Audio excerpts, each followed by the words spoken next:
খ্রিস্টান ধর্মাবলম্বীদের সবচেয়ে বড় ধর্মীয় উৎসব বড়দিন সহ 2 দিনের সাপ্তাহিক ছুটিতে লাখো পর্যটকের সমাগমে মুখরিত পর্যটন নগরী কক্সবাজার। লাবণী পয়েন্ট থেকে কলাতলী সৈকত হয়ে উঠেছে লোকে লোকারণ্য। পর্যটকদের বরণ করতে বর্ণিল সাজে সাজানো হয়েছে হোটেল মোটেলগুলো। নিরাপত্তার জন্য তৎপর রয়েছে জেলা প্রশাসন, ট্যুরিস্ট পুলিশ সহ লাইফগার্ড সদস্যরা। কক্সবাজার প্রতিনিধি AH সেলিমুল্লাহর পাঠানো তথ্য ছবিতে বিস্তারিত জাওয়াদ অন্তুর ডেস্ক রিপোর্টে। 25শে ডিসেম্বর যিশু খ্রিস্টের জন্মদিন উপলক্ষে বৃহস্পতিবার সরকারি ছুটি। এরপরই শুক্র ও শনিবার 2 দিনের সাপ্তাহিক ছুটি পেয়েছেন কর্মজীবীরা। তাই টানা 3 দিনের ছুটিতে পরিবার পরিজন নিয়ে অবকাশ যাপনে বেরিয়ে পড়েছেন পর্যটকরা। এরই ধারাবাহিকতায় পর্যটকদের আগমনে সরগরম বিশ্বের দীর্ঘতম সমুদ্র সৈকত কক্সবাজার। সৈকতের কলাতলী থেকে লাবণী পয়েন্টে সাগর তীর জুড়ে এখন লাখো মানুষের সমাগম। ঘোড়ার পিঠে কিংবা বিচ বাইকে চড়ে আনন্দ উপভোগ করছেন তারা। কেউ বা আবার এই আনন্দ স্মৃতিকে করছেন ক্যামেরাবন্দি।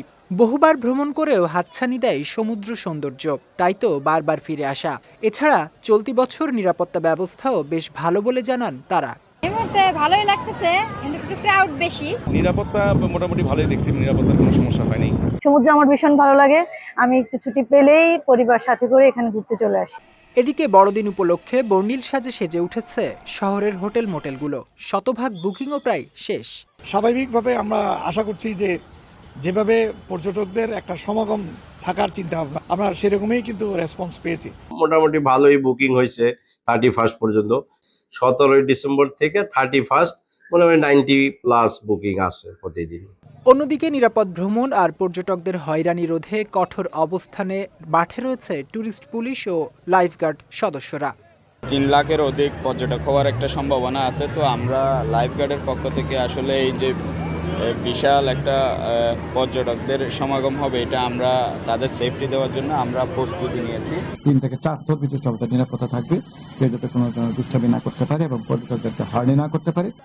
পর্যটকদের স্বাগত জানাতে পুরোপুরি প্রস্তুত বিশ্বের দীর্ঘতম সমুদ্র সৈকত কক্সবাজার। নিরাপত্তা নিশ্চিতে আইন শৃঙ্খলা বাহিনীর পক্ষ থেকে জোরদার করা হয়েছে ব্যবস্থা। বিজয় টিভি নিউজ ডেস্ক।